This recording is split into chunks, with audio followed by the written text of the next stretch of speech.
É bom? É bom, né?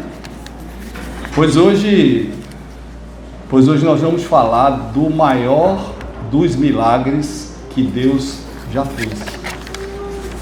O tema hoje é algo que, para aqueles que ainda não foram encontrados, a porta dos céus continua aberta até Jesus voltar.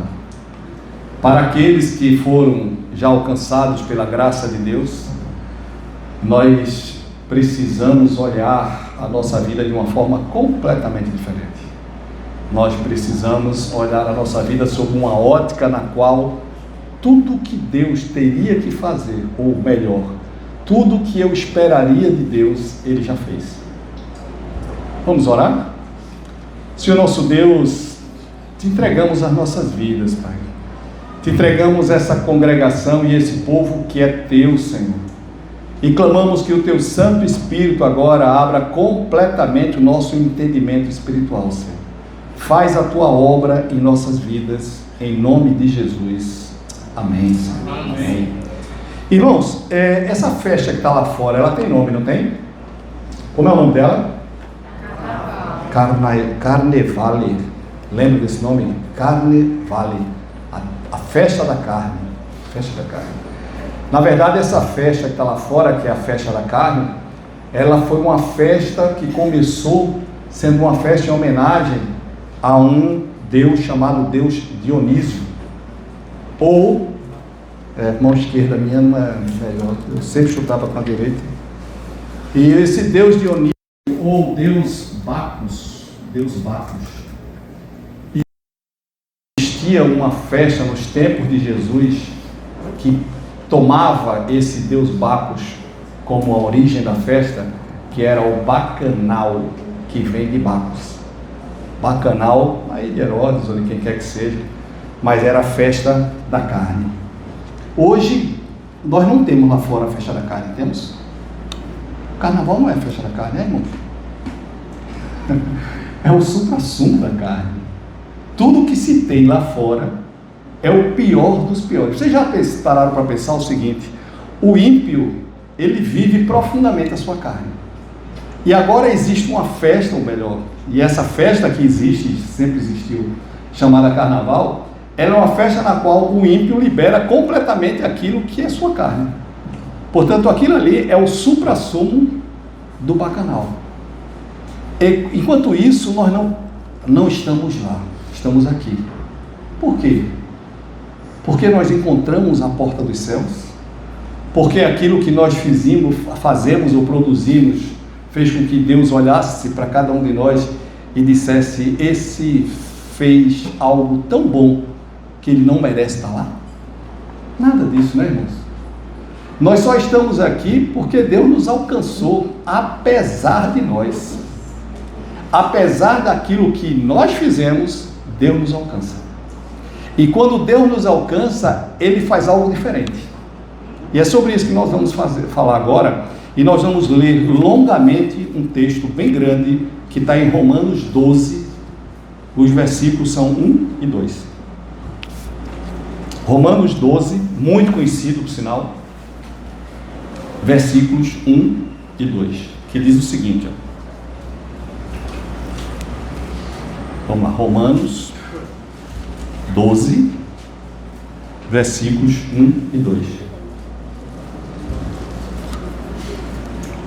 Que diz o seguinte: rogo-vos, pois, irmãos, pelas misericórdias de Deus, rogo-vos, peço, oro, clamo a Deus, é isso que Paulo está dizendo, pelas misericórdias de Deus, que vocês apresentem o seu corpo por sacrifício vivo, santo e agradável ao Senhor, que é o vosso culto racional. E não vos conformeis com esse século, mas transformai-vos pela renovação da vossa mente, para que experimenteis qual seja a boa, agradável e perfeita vontade de Deus. Já tinham lido esse texto? Já. E Deus fala tanto, irmãos, nesse texto. Só para vocês terem uma ideia, nós acabamos de ler Romanos 12. significa que ele vem depois do 11.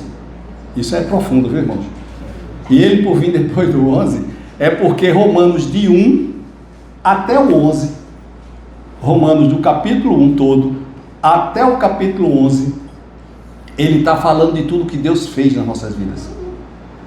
Deus se apresenta mostrando não só quem Ele é, quem nós somos e tudo que Ele fez nas nossas vidas. Deus se apresenta de Romanos 1 até o 11, e a gente vai precisar de conhecer isso que eu estou falando agora. Ele se apresenta dizendo: eu sou o Senhor teu Deus que derramei sobre a sua vida uma graça. Eu sou o Senhor teu Deus que não preciso de nada que você faça para que eu te ame mais, e nada que você faça pode me fazer te amar menos, porque sobre você foi derramado uma misericórdia, e essa misericórdia alcançou vocês através da minha graça. Isso é amor de alguém que dá o que tem e não depende do que recebe. Vou repetir: esse é o amor perfeito de um Deus pleno, completo e perfeito, que não depende do que recebe de cada um de nós para que Ele nos dê, porque Ele nos dá em função daquilo que Ele é, e Ele é santo, santo e santo. E esse Deus, Ele não tem uma boa quantidade de amor, Ele é toda a fonte de amor, e é impossível esse Deus não amar, mesmo que eu faça tudo aquilo que Ele não goste, Ele continua me amando. E nós fomos alcançados por esse Deus. Versículo de 1 a 11, a carta a Romanos, Paulo está dizendo aquilo que Deus é e aquilo que Deus fez. Fala sobre a graça de Deus. Quando começa Romanos 12, nós acabamos de ler o versículo 1, quando começa Romanos 12, a palavra que vem aqui é dizendo: rogo-vos. Paulo está dizendo assim: eu vou clamar a Deus, eu não vou só pedir a Deus, não. Isso é tão importante, aquilo que eu vou falar, isso é Paulo, sobre a ótica de Paulo, é tão importante para os romanos, é tão importante para os crentes, é tão importante para o povo escolhido de Deus, aquilo que eu vou falar, que eu não só vou orar, eu vou clamar aos pés de Deus com todo o meu coração, para que Deus nos ouça. E quando Paulo coloca esse rogo-vos, ele está colocando a importância daquilo que ele vai falar. E esse texto, ele vai falar, sabe o que, irmãos? Quem tem Bíblia, tem um texto, tem um nomezinho em cima. O que é que tem escrito aí? Nova vida. Nascer de novo. Nova criatura. Escolhidos de Deus. Rogo-vos, irmãos, que ouçam, não com seus ouvidos, mas com seu coração, porque eu vou falar para vocês sobre aquilo que tem de mais importante na terra, sobre a salvação de vocês. E aí Paulo diz assim: rogo-vos, pois. O pois, ele está ligando aquilo que ele já falou com aquilo que ele vai falar. Diante de tudo que Deus fez, diante de tudo que Deus é, diante da graça do Senhor, diante da misericórdia do Senhor, diante desse amor de Deus que nos alcançou, eu agora vou falar para vocês algumas coisas que tem como base o que Ele fez em você. Não tem como base o que Ele vai fazer. Não tem como base o que Ele depende do que você faça para que Ele venha a concluir a obra na sua vida. Não depende disso. Eu vou falar para vocês algumas coisas daquilo que Ele já fez. Portanto, o milagre já aconteceu. Rogo-vos, pois, irmãos, pelo quê? Pelas misericórdia de Deus. Paulo não está orando, Paulo não está clamando por aquilo de bom que nós fizemos. Paulo não está dizendo: eu vou falar sobre salvação, mas essa salvação vai estar atrelada àquilo que a sua vida produziu para o Senhor. Não, Paulo não está dizendo isso não. Paulo está dizendo o seguinte: tudo que eu vou falar sobre salvação depende única e exclusivamente dessas misericórdias. Portanto, eu vou orar para o Senhor, eu vou clamar ao Senhor, irmãos, por suas misericórdias, porque são essas a causa de nós não sermos consumidos. E o que é misericórdia, irmão? O que é misericórdia? O que é que significa essa palavra? A palavra significa miseris e cordes. Cordes tem a ver com, olha, unicórdio, tem a ver com coração. E misere tem a ver com miserabilidade. Portanto, quando nós falamos misericórdia ou misericórdia, nós estamos falando que Deus colocou, caminha comigo, Deus colocou o seu coração sobre a minha miséria. A misericórdia de Deus é exatamente a ação de Deus na minha vida, derramando sobre a minha vida o seu coração. Um coração puro, um coração perfeito sobre um ser miserável, que sem essa graça jamais seria mudado. Não é lindo isso? Eu acho maravilhoso. Mas sabe por que isso é lindo? Porque quem produziu isso é mais bonito do que isso. John Piper diz que a beleza de Deus é a sua santidade. Que Deus é tão belo, que Deus é tão profundo, que Deus é tão digno de toda adoração, que é impossível nós convivermos com Ele sem vermos essa face maravilhosa e santa do nosso Senhor. E esse Deus continua falando para a gente, e Ele dizendo assim: as minhas misericórdias alcançam você, porque eu coloquei o meu coração sobre aquilo que eu sei que é a sua miséria. Irmãos, para pensar nisso. Primeiro ponto: Deus tem coração puro, completamente puro, porque Deus é o que? Santo. Quantas vezes? Hoje de manhã nós falamos aí, tem alguns alunos santo, santo e santo. O que é que quer dizer? Não existe santidade fora de Deus, que não provenha dele, porque Ele é plenamente e completamente santo, e Ele é tão profundamente santo, que a sua santidade lhe, veja agora, momento de heresia, lhe não permite a fazer algumas coisas. O Deus que pode todas as coisas não pode ir de encontro à sua natureza. Deus pode mentir, Deus pode ser adúltero, mas nós podemos, porque nós não somos santos. Mas nós somos feitos à imagem do santo. Portanto, eu posso, e na presença dele é impossível eu não me parecer com ele, eu não me santificar. Quanto mais próximo eu estiver do Santo dos Santos, quanto mais próximo eu estiver com mais intimidade com esse Deus que é plenamente santo, quanto mais eu adorar a esse Deus, quanto mais eu olhar a sua face e adorar, e achar linda essa sua face, rosto. Que rosto?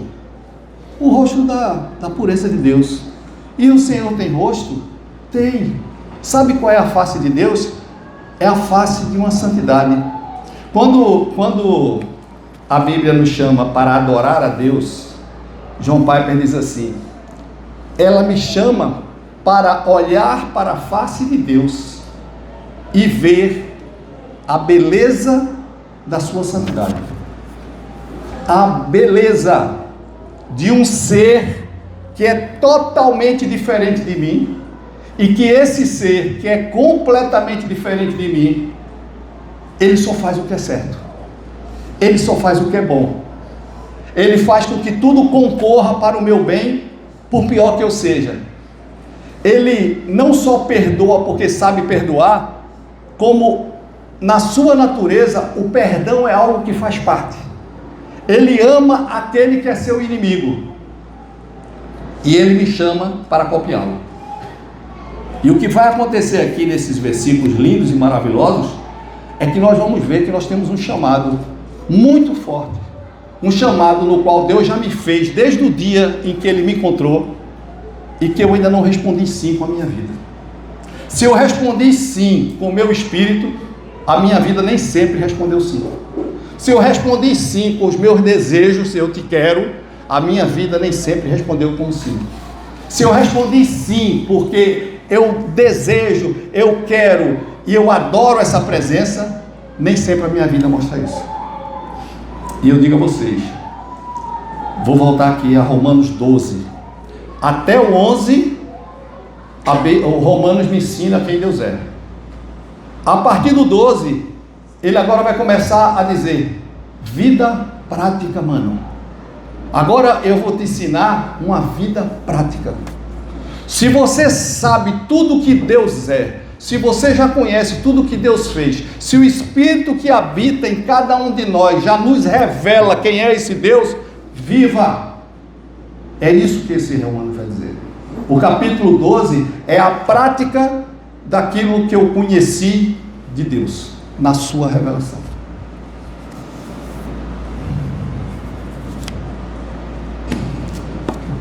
Quem tem desejos aqui? Desejos do filho crescer com saúde, sonhos de um dia vê-lo com a sua vida resolvida, desejo de ter bons relacionamentos, de casar, de no seu casamento ter um relacionamento saudável diante do Senhor. Todos nós temos desejos, sim ou não? Sim. Quando esses nossos desejos se igualam com o desejo de Deus, a bênção vem e vem fácil, irmãos. Vem e vem fácil. Quando os nossos desejos, eles são paralelos ao desejo de Deus e não se encontram, segundo a matemática, nem no infinito, se os nossos desejos não são os desejos de Deus, nós temos algo a mudar. Preste atenção. Todos os nossos desejos devem ser atendidos. Sim ou não? Diga, misericórdia, mãe. Se todos os nossos desejos fossem atendidos, não existiria nisso nenhuma garantia de felicidade. Se todos os nossos desejos fossem atendidos, não haveria nisso nenhuma garantia de felicidade. Qual foi o desejo que Davi teve quando viu aquela mulher na piscina tomando banho? E foi atendido.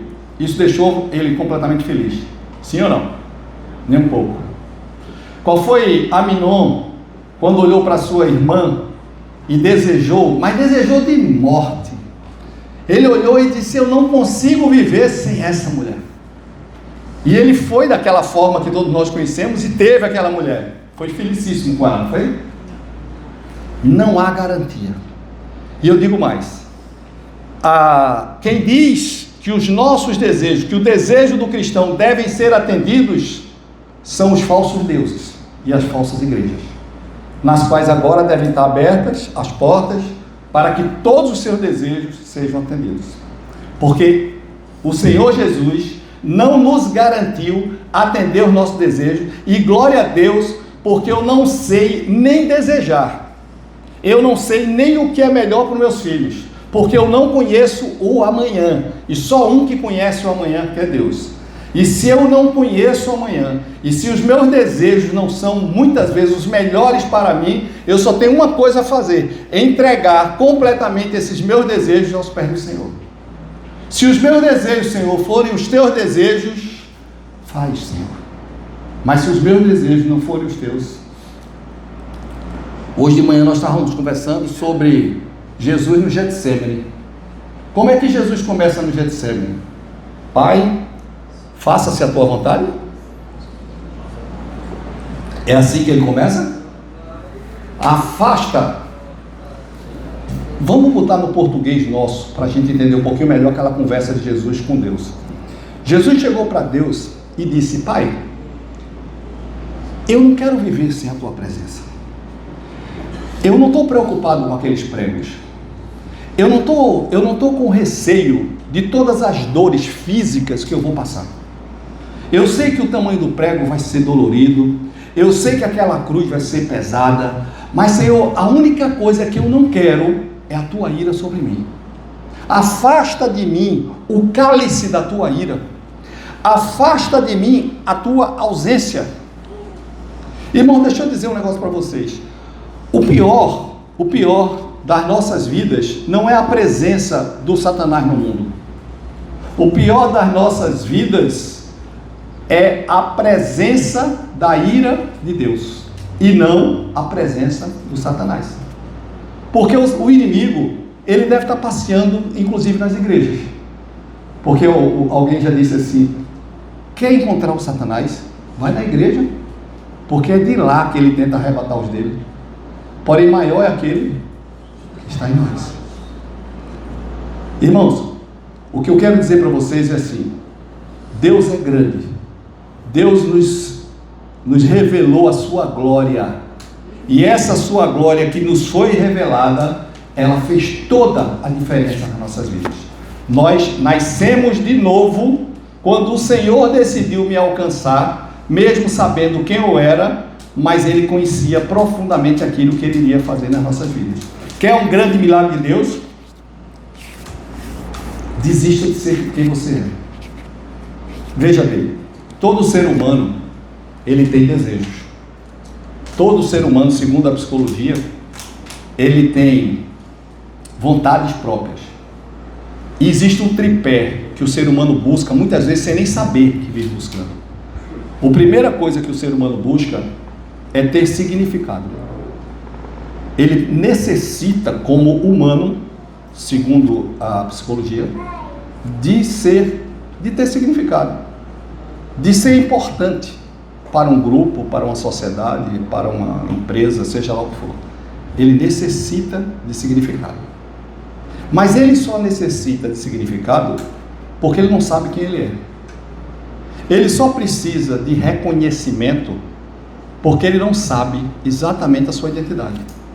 Porque se ele soubesse que Deus, que o Criador de todas as coisas, que é aquele que um dia voltará, que é aquele que um dia habita nos céus e nos levará para lá, nos escolheu, por que eu estou procurando um significado menor? Portanto, as nossas vidas, a vida daquele que não conhece a Deus, é buscar aplausos, é buscar estima, é buscar segurança emocional. Sabe o que significa segurança emocional? Eu necessito ser amado. Amado pela igreja, amado pelos irmãos, amado pela esposa, amado pelos meus filhos, amado. Eu preciso ser amado. Mas sabe por que eu necessito ser amado? Porque eu menosprezo o maior amor que me ama até hoje. Irmãos, deixa eu fazer uma pergunta para vocês. Olha no teu espelho espiritual e responde o seguinte: você acredita que Deus te escolheu? Você acredita que o Senhor te alcançou com aquela cruz de Jesus e aquela cruz foi para você? Você acredita nisso? Você acredita que o milagre que foi feito é algo tão forte, tão poderoso, que esse Deus que fez esse milagre, Ele diz na palavra dEle, que Ele cria em mim o desejo por Ele e o realizar em tudo que Ele quiser? E por que eu não faço? E porque eu vivo uma vida superficial de relacionamento com Deus tão profundo? E porque eu estou acostumado a viver numa superficialidade que é tão superficial que ela é profunda? As coisas são tão superficiais que eu não consigo sair dela. Elas são superficiais nos meus relacionamentos, elas são superficiais no meu amor, elas são superficiais nas nossas amizades. Nós cruzamos com um monte de gente e dizemos que temos um monte de amigos.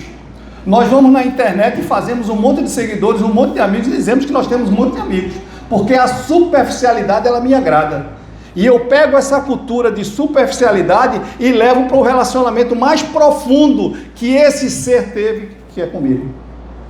Morreu por mim, ocupou o meu lugar, continua me amando e disse que por mais que eu faça, Ele nunca desistirá de mim, porque aquele que o Pai me deu eu jamais lançarei fora, mesmo que eu continue pecando, mesmo que eu continue caindo, Ele continua me amando. Mas eu estou acostumado a essa vida superficial. Esse é o grande perigo. Sabe por quê? Porque eu continuo querendo aplausos. Não, eu não quero aplausos. Se eu não quero aplausos, pode ter certeza absoluta que todas as críticas não me doem. Quando alguém te critica, não vou falar critica não. Quando alguém inventa, vamos colocar uma coisa bem pior. Quando alguém inventa ou quando alguém trama alguma coisa contra você e faz um jogo de mentiras e você entra nesse jogo sem ter culpa de nada, isso lhe dói? Claro, né? Não, não é claro não. Só dói porque eu tenho um bezerro de ouro na minha sala que tem meu nome. Só dói porque eu me amo demais. Só dói porque eu tenho uma imagem que eu fiz de mim mesmo e que eu sei que essa imagem não é verdadeira, mas essa imagem chama-se amor próprio que eu coloco na minha sala igual aquele bezerro de ouro, e que esse ser é tão bom, esse ser é tão puro, esse ser é tão maravilhoso, que ninguém pode arranhá-lo, ninguém pode falar mal dele, porque se falar, dói profundamente. Eu fui injustiçado. Doeu em Jesus? Jesus reclamou de ter sido perseguido? Jesus reclamou de todas as injustiças que falavam sobre ele?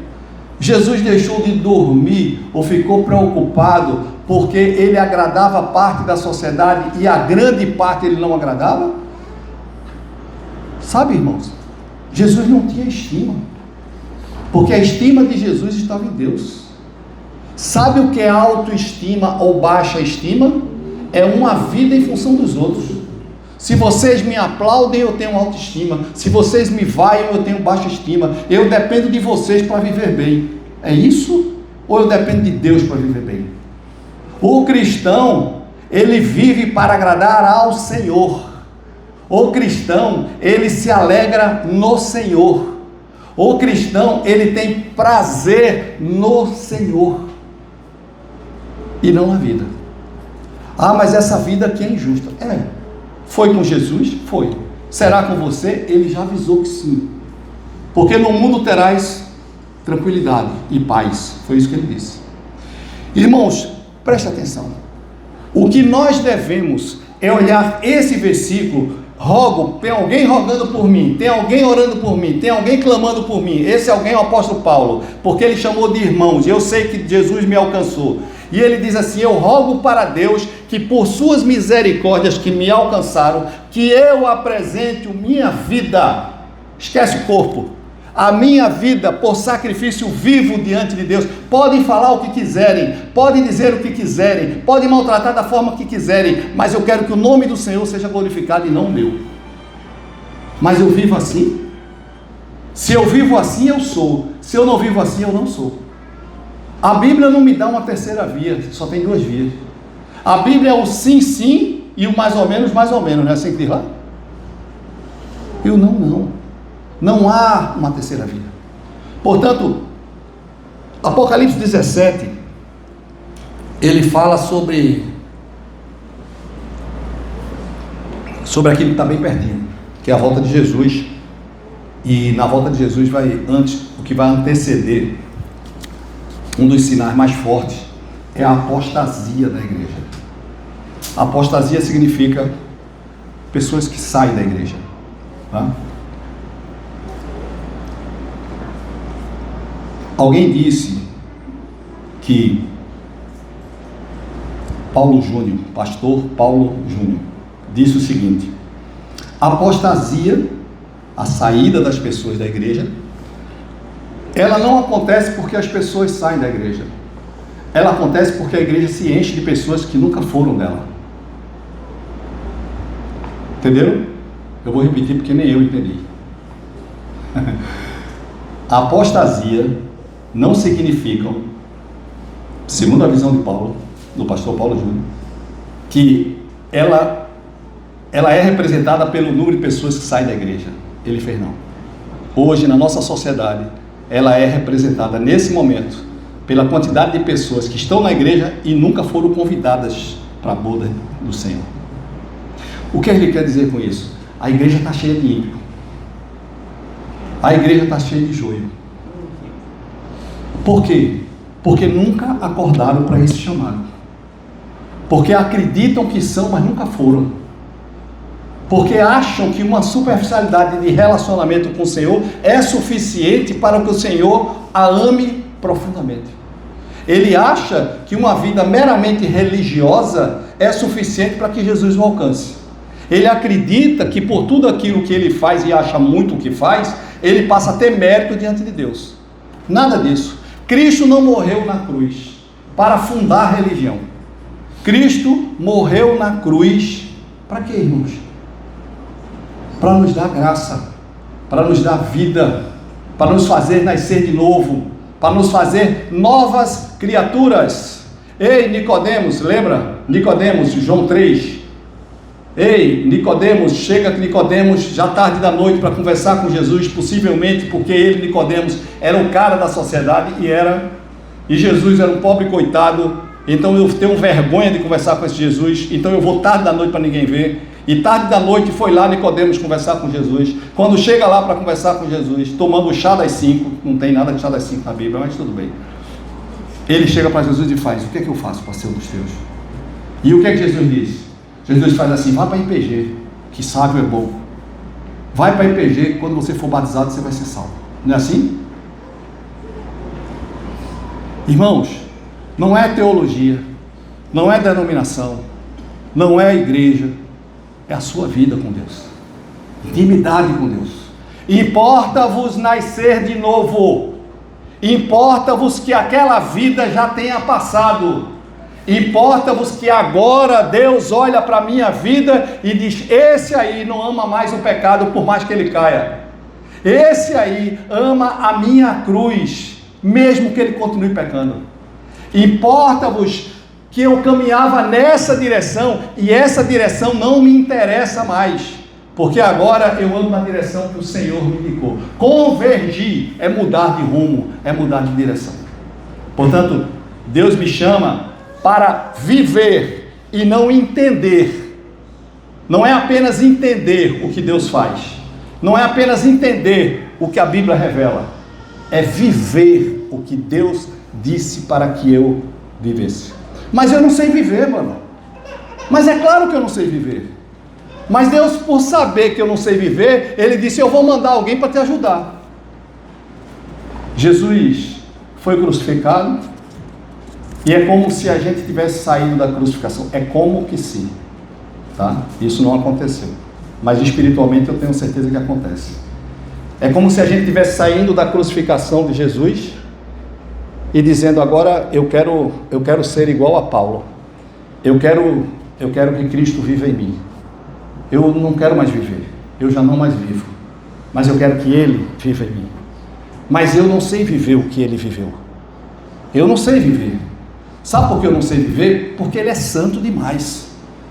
Eu não sei viver porque Ele é Jesus e eu sou humano. Eu não sei viver porque Ele nasceu do jeito que nasceu e eu nasci de um homem e de uma mulher. Está tudo diferente. Eu não sei porque eu tenho um pecado e Ele não tinha. Eu não sei viver. Aí Ele faz: mano, fica calmo, mano. Jesus fala conosco.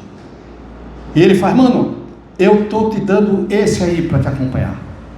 Aí quando eu olho de lado, tem alguém que põe a mão nas minhas costas e diz: eu agora estarei com você até a consumação dos séculos, te ensinando todos os dias a fazer o que Ele fez. Eu vou te ensinar todos os dias a fazer o que Ele fez, e eu não vou falhar, porque eu sou o próprio Deus, Espírito Santo, e eu não vou falhar, porque eu conheço profundamente o que Ele quer, porque eu e Ele somos uma única pessoa. E esse não está comigo não? E esse não caminha conosco hoje não? E esse não nos avisa quando nós estamos prestes a pecar? E esse não nos inclina a fazer aquilo que Ele deseja? E quando eu vou fazer algo, Ele não me informa: mano, perigo, não faz esse negócio? Se algum erro tem na vida, é porque eu não ouço a voz de Deus, é porque eu não me importo com a voz de Deus. Apresenteis a nossa vida como sacrifício vivo, santo. Senhor, você já orou da seguinte forma: Senhor, eu não sou santo como Tu és santo, e talvez nunca seja, mas eu não quero mais fazer o que eu faço, eu não quero mais mentir. Alguém mente aqui? Não, claro que não. Alguém deseja ou ver aquilo que não devia ver? Alguém faz algum negócio que Deus não poderia estar vendo? Alguém adultera pelo olhar? Eu sou decente, eu não adultero. E o que é que eu vejo? Para pensar na tua vida, não como você gostaria que fosse, mas como ela é, porque é assim que Deus vai olhar. A tua vida é de um miserável como a minha é. A tua vida é de, no máximo, alguém que deseja, mas não consegue fazer. A tua vida, ela é tão pequena que quando eu reconheço que eu sou pequeno, aí é que eu sou forte. Porque quando eu sou fraco, eu sou forte. Mas eu só sou forte porque diante do poderoso eu reconheço que preciso dele. Você precisa de Deus, irmão, para te tirar desse local que você está hoje. Você precisa de Deus para que você seja mais. Você precisa de Deus para que você tenha intimidade. Você precisa de Deus para que você aprenda a caminhar com Deus. Você precisa de Deus para você se desvincular, para você deixar de ser escravo de você mesmo. Nós temos 3 fontes, teologicamente falando, que nos chamam para a perdição, que nos levam ao pecado, vamos chamar assim. Isso a gente abre qualquer livro de teologia bem simples e vocês vão ver. Nós pecamos por conta do mundo, não é assim que fala? Por conta do vermelho e preto, que é o inimigo, e por conta do Joe. Então, as fontes do pecado são Joe, o inimigo e o mundo. Caminha comigo. O mundo me obriga a fazer o que ele faz? Ou o mundo me oferta o que ele tem? E quem decide fazer? O inimigo me obriga a fazer o que ele quer? Ou ele me oferta? E quem decide? O peso da cruz é você. O peso da cruz é o seu eu. O peso da cruz é porque você não quer intimidade com Deus. Porque intimidade com Deus tem preço. Porque intimidade com Deus significa que eu vou presenteá-lo, eu vou doar a minha vida ao Senhor, eu vou entregar o meu corpo por sacrifício vivo. E esse sacrifício vivo significa esse negócio que não está dando certo, quer ser santo, para que te seja agradável. Portanto, o que eu tenho para dar para Deus é uma declaração de incapacidade, porque sem Ele eu não consigo andar. Sem Jesus, o quê? João 15, versículo 5. Sem Jesus, nada podeis fazer. Porque Jesus diz, nessa mesma passagem da videira verdadeira, aquele que estiver em mim, dará muitos frutos. Mas só darão frutos aqueles que estiverem em quem? Jesus. Mas se eu estou em Jesus, eu não amo o pecado. Se eu estou em Jesus, eu não caminho pelos caminhos e me agrado nos caminhos que Jesus não gosta. Se eu estou com Jesus, eu deixo de ser religioso e agora eu vou presenteá-lo com o meu ser.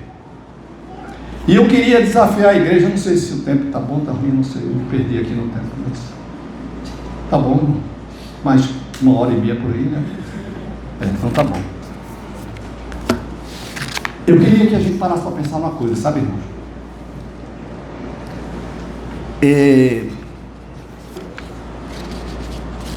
O que é que eu posso fazer? Isso é um versículo, tá? O que é que eu posso fazer diante de tudo que eu recebi de Deus? O que é que eu posso dar ao Senhor diante de tudo que Ele fez comigo? Você sabe o que você recebeu? Você já imaginou o que é os céus? Você já imaginou um lugar onde não tem trânsito? Onde não tem o esporte? É bom, não é, não, irmão? É bom. Você já parou para pensar em Deus fazendo alguma coisa para você? Você já parou para pensar no resultado daquilo que Deus faz com todo o amor dele envolvido? Isso significou a cruz, hein? Quando eu olho a cruz,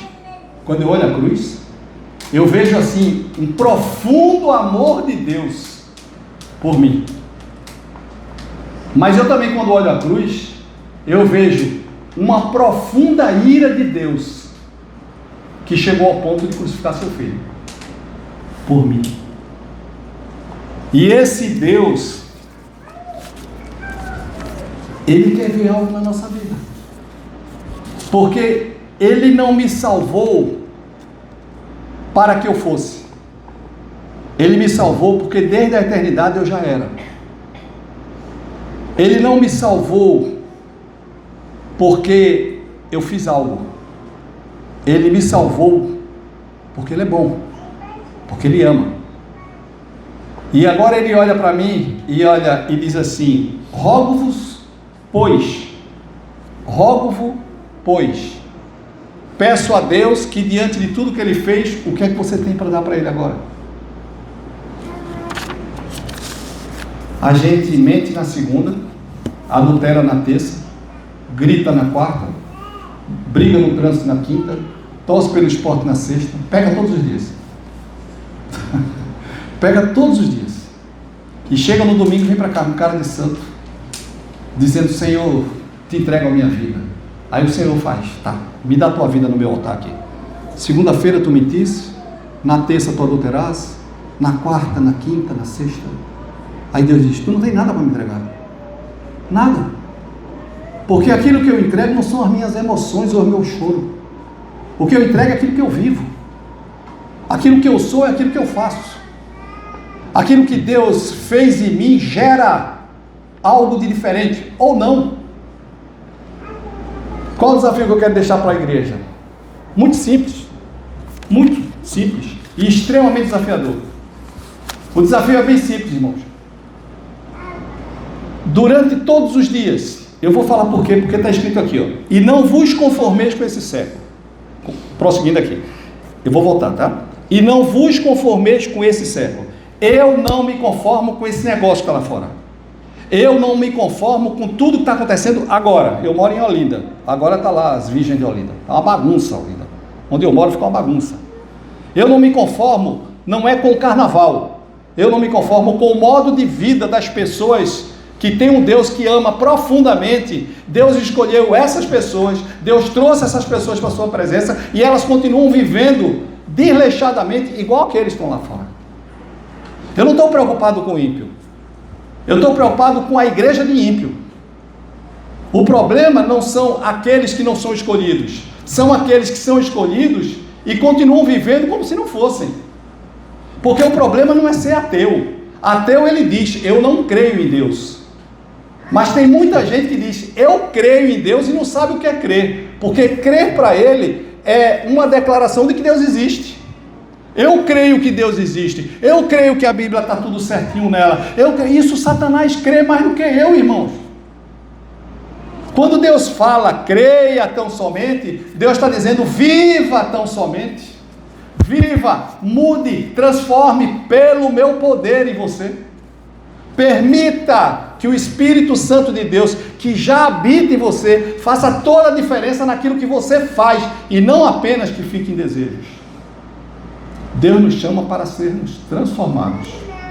Se Deus me chama para ser transformados, e é isso que agrada ao coração de Deus, a cada dia, deixa eu ler de novo aqui para vocês, a cada dia eu vou me transformar pela renovação da minha mente, para que eu experimente qual seja a boa, perfeita, porque isso é o culto racional. Culto racional. Sabe o que é culto? Cultuar não é apenas vir para a nossa igreja, e glória a Deus por ela, e ouvir esses belos louvores, chorar, se emocionar, se agradar. Não. Culto é aquilo que eu dou para o meu Senhor. Cultuar a Deus é presenteá-lo. Cultuar a Deus é dar a Deus o que eu tenho de melhor.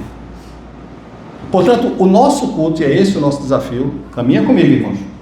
O nosso desafio é que nós prestemos a Deus um culto todos os dias naquilo que nós fazemos.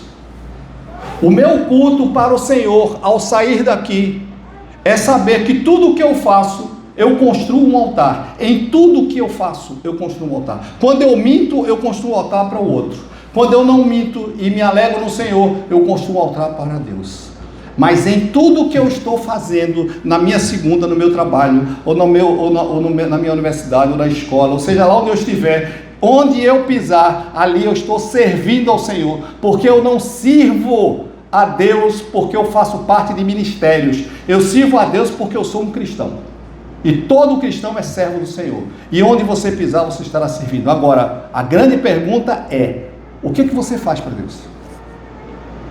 Com sua vida, com seu coração, com seu caráter, com suas opções, com seus desejos, com as suas escolhas, o que é que você faz para Deus?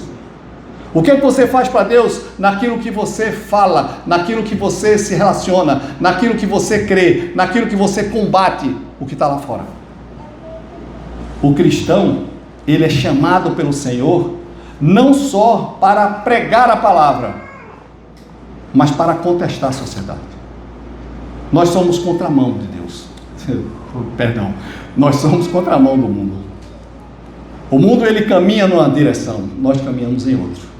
E digo mais: se você está caminhando na direção do mundo, você não está batendo de frente com Satanás, você caminha na mesma direção dele. Se você é de Deus, necessariamente você vai bater de frente com o inimigo, porque os valores dele não são nossos. Mas eu sei que não são nossos, mas fica difícil lá na universidade, diante de tanta gente, ou lá no meu trabalho, diante de tanta gente, ou lá na minha vizinhança, tem um monte de gente, só eu que sou cristã, só. E cadê a multidão de anjos que estão ao teu redor?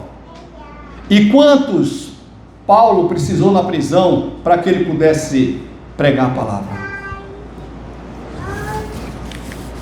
Irmãos, a ética relacional da Bíblia é que Deus insiste o tempo todo, em primeiro lugar, quem você é, em segundo lugar, o que você está fazendo, para que só depois você o obedeça, para que só depois ele apresente como ele quer que você se relacione. Mas para isso eu preciso morrer. Igreja é lugar de morte, misericórdia, para que a gente tenha vida. Eu só tenho vida plena no Senhor se eu morrer para mim mesmo. A igreja é o lugar que me leva à vida abundante quando eu passo pela morte do meu eu. A igreja é lugar de que o meu eu cada dia morre para que o Espírito que habita em mim me encha de Deus cada dia mais, porque o Espírito que habita em mim, ele só encontra espaço quando o meu eu se fragiliza. Enquanto o meu eu continuar decidindo a minha vida, quem reina sou eu e não o reino de Deus. Tudo bem, irmãos? E por que eu não faço? Deus pegou os 10 mandamentos e trocou por 2. Lembra? Amai e amai. Os 2 mandamentos, Deus disse assim: agora, vou passar só um pequeno resumo de entendimento para vocês. Agora, como os 10 mandamentos são um resumo de toda a Bíblia, eu agora vou pegar tudo aquilo que eu ensinei a vocês e vou resumir em 2 mandamentos só. Amai a Deus acima de todas as coisas. Você ama mais a Deus ou ao seu filho? Você ama mais a Deus ou a você mesmo? Você ama mais a Deus ou a sua sobrevivência? Para onde nós caminhamos? Quais são os nossos desejos? Qual é o nosso foco? Aquilo que nós falamos hoje pela manhã, o objeto do meu desejo, aquilo que eu vivo, aquilo que me faz alegre, aquilo que me faz feliz, aquilo que é o meu motivo de viver.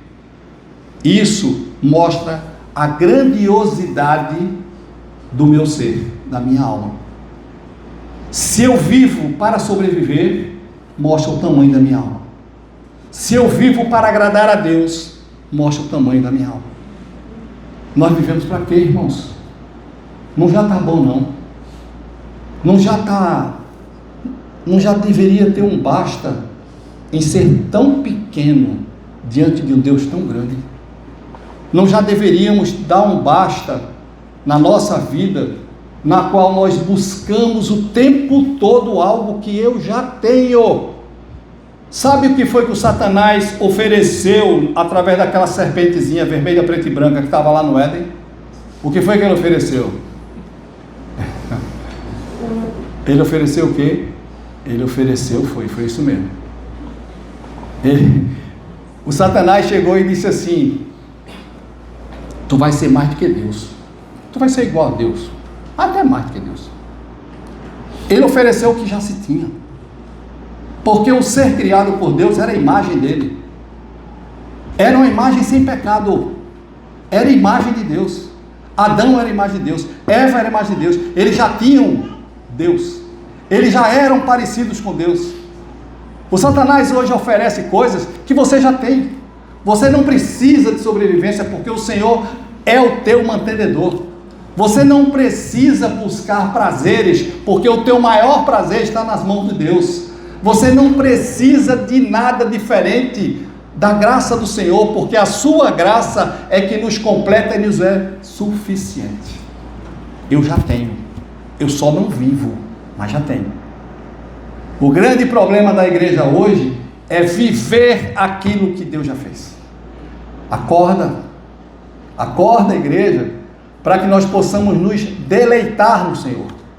Vida de deleite, vida de prazer, não nas circunstâncias, muito pelo contrário, independente dela. Se vai chover, se vai fazer sol, se vai ter tempestade, se vai ter emprego ou se vai ter doença, o Senhor é o meu pastor e nada me faltará. E se alguma coisa eu não tiver, não me faz falta, porque Ele me é completo. Mas é assim que tem que ser vida e não entendimento. Sabe qual o problema? É que nós entendemos, mas nós não entendemos. Sabe qual o problema? É que chega na cognição, eu leio, alguém fala e eu entendo, mas o Espírito de Deus, Ele tira daqui e coloca aqui. E nesse espaço daqui para cá, em muitas pessoas, às vezes demoram 40 anos de deserto, e pode ser muito mais rápido. Basta deixar o Espírito me guiar, basta eu me alegrar na presença de Deus, basta eu olhar para o Senhor e ter prazer na sua plenitude. Prazer na sua plenitude. Não existe prazer fora de Deus que me complete. Éden é a presença do próprio Deus. E o nome Éden significa prazer. E o prazer que significa esse nome não é pela beleza do local, mas pela presença. Portanto, o prazer das nossas vidas é a presença.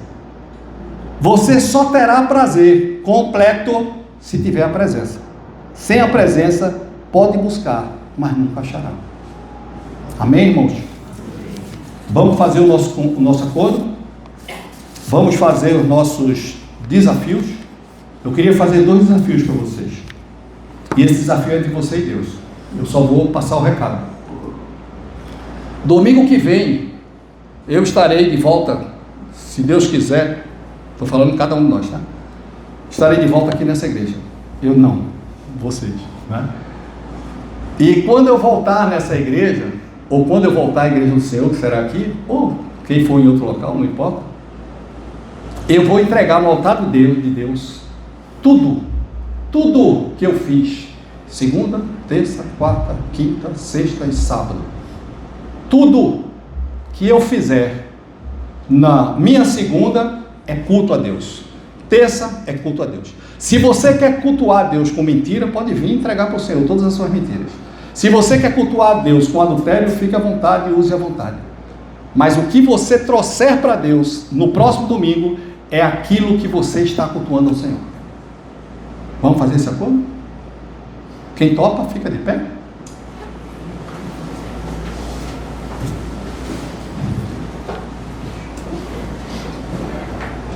Deus quer o melhor de nós. E o melhor que nós temos para Ele é isso aqui, irmãos. Não é nada que eu faço, não é nada que eu produzo, não é nada sequer que eu dou. Ele quer o meu coração. E o que Ele quer é que nós busquemos esse desafio. Nós busquemos. Você vai cair, eu vou cair também. Esse desafio eu faço para mim todos os dias. E eu vou cair, mas eu quero me levantar igual a Pedro. Porque eu só caio quando Pedro, lembra de Pedro olhando para Jesus, olhando para Jesus, olhando para Jesus e andando sobre o mar. Quando Pedro olhou e viu a tempestade, o que aconteceu? Mas ele só afundou porque ele tirou os olhos de Jesus, não é porque tinha tempestade não. Todas as vezes que nós tiramos os olhos de Jesus, nós caímos. Portanto, você tem esse desafio. E olha, irmão, nada agrada mais a Deus do que você servi-lo todos os dias. Nada agrada mais a Deus do que você contemplá-lo todos os dias. Então, esse é o primeiro. Vocês estão de pé. Aí vamos acrescentar agora o segundo. Eu darei meu culto a Deus todos os dias em tudo que eu faço. É isso que nós estamos dizendo. Mas tudo que eu faço, eu farei com prazer. Tudo que eu fizer para o meu Senhor, eu farei contemplando o meu Senhor. Tudo que eu produzir, de ler a Bíblia, de me entregar, de negar a mim mesmo, de fazer aquilo que Deus quer para aquele dia, eu quero me deleitar com Deus. Eu não quero fazer as coisas por obrigação, não. Eu não quero fazer as coisas com peso, não. Eu não quero fazer as coisas para Deus como se aquilo fosse uma obra pesada, que não, a presença de Deus é prazer. E o que nós estamos dizendo é que a cada dia eu quero viver essa presença. Não me importam as circunstâncias, não me importa o que Ele queira, mas se Deus está presente, eu estou feliz. Eu quero entregar o culto de cada dia no próximo domingo. E eu quero que esse culto seja a cada dia um deleite no meu Senhor. Oremos. Senhor nosso Deus, nos ensina, Senhor.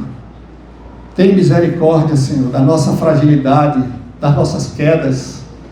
Nós queremos agora olhar para a Tua cruz e dizer: Senhor, nós somos fracos, nós somos miseráveis, nós dependemos de Ti, Senhor. Mas nós queremos, nós desejamos, Tu és, Pai, o grande foco do meu coração, do nosso coração, Senhor. Nós queremos chegar aqui a cada domingo, não é só no próximo domingo, Senhor, é a cada domingo, colocando no Teu altar todo o nosso ser, Senhor. Aquele ser que fez e aquele ser que não fez, aquele ser que Te agradece e aquele ser que pede misericórdia, Senhor. Aquele ser que Te ama no acerto, mas também Te ama no erro, Senhor. Aquele ser que não ama mais o pecado, porque Tu és o meu maior prazer, Pai. Pai, seja com cada um desse Teu povo, Senhor. Transforma-os, para que nós cresçamos na Tua presença, para que nós cresçamos nessa intimidade com o Senhor, para que nós Te conheçamos a cada dia, e não saibamos mais andar sem a Tua presença, em nome de Jesus. Amém, Senhor. Amém. Que Deus nos abençoe, irmãos.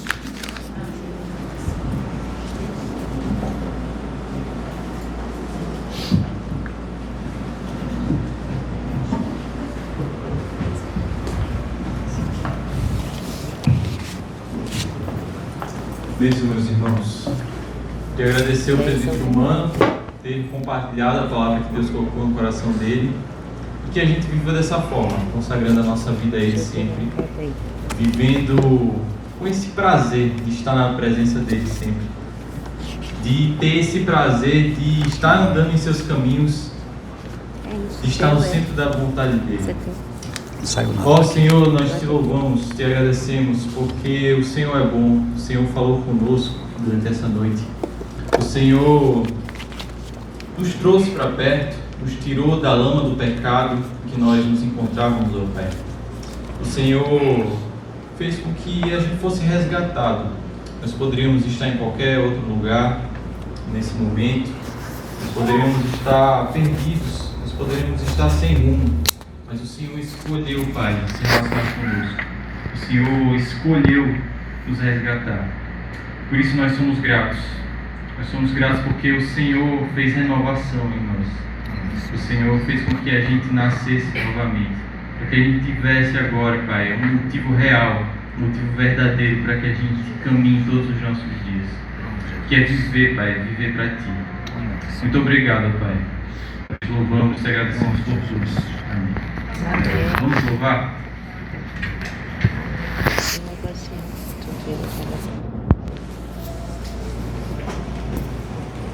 Babi.